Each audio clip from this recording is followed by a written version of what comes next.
The Task Force for Business and Stability Operations is a division of the U.S. Department of Defense established in 2006 to stabilize the post-invasion Iraqi economy, reduce unemployment, and attract foreign investors to Iraq.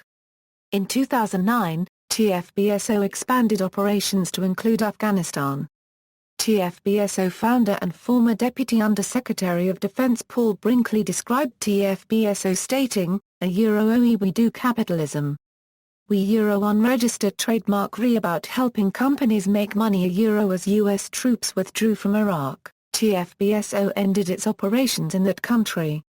TFBSO founder Paul Brinkley joined Department of Defense in 2004 as co-director of the Business Transformation Agency.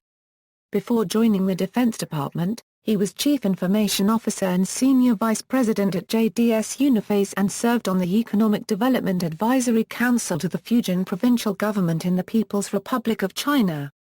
Brinkley left TFBSO in June 2011 and soon after was named Chief Executive Officer of North America Western Asia Holdings.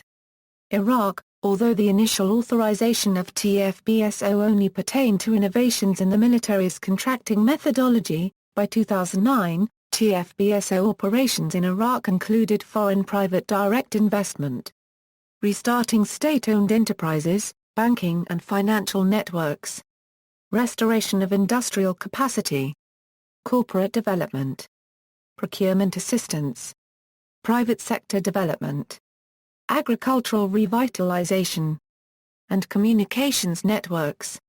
Recruiting CEOs, TFBSO invited several major international corporations to Iraq to understand potential investment opportunities in the country.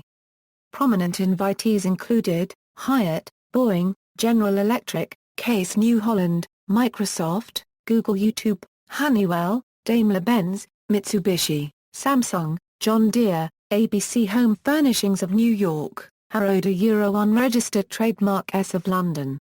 This recruitment effort involved bringing American business executives to personally tour Iraq. In 2010, Brinkley told the World Affairs Council of Northern California that recruitment was the easiest part of my job. I have yet to find that I can unregistered trademark take an American businessman, ideally in his mid-40s, going through a raging midlife crisis, take this guy to a war zone, show him around with our troops, and then put him in front of a general. All the general needs to say is, I need you to help unregistered trademark the hit rate my success rate on that model is extremely high Restarting state-owned enterprises. By 2009, TFBSO had received about $103 million to rehabilitate state-owned enterprises. TFBSO estimated that its efforts impacted 24,500 jobs.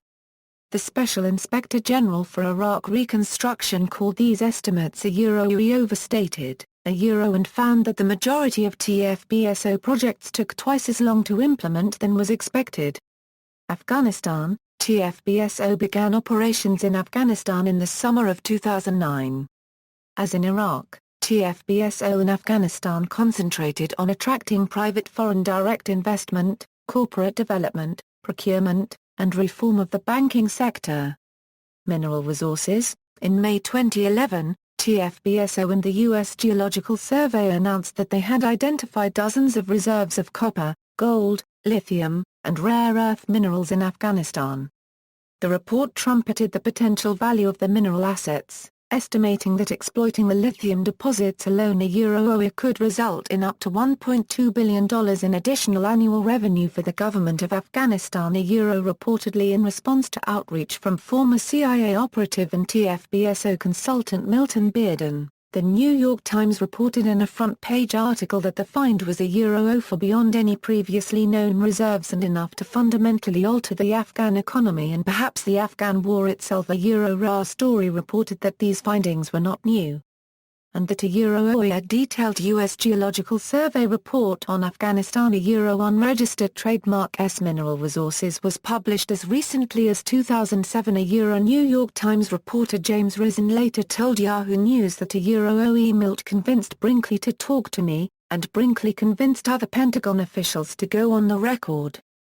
I think Milt realized that things were going so badly in Afghanistan that people would be willing to talk about this.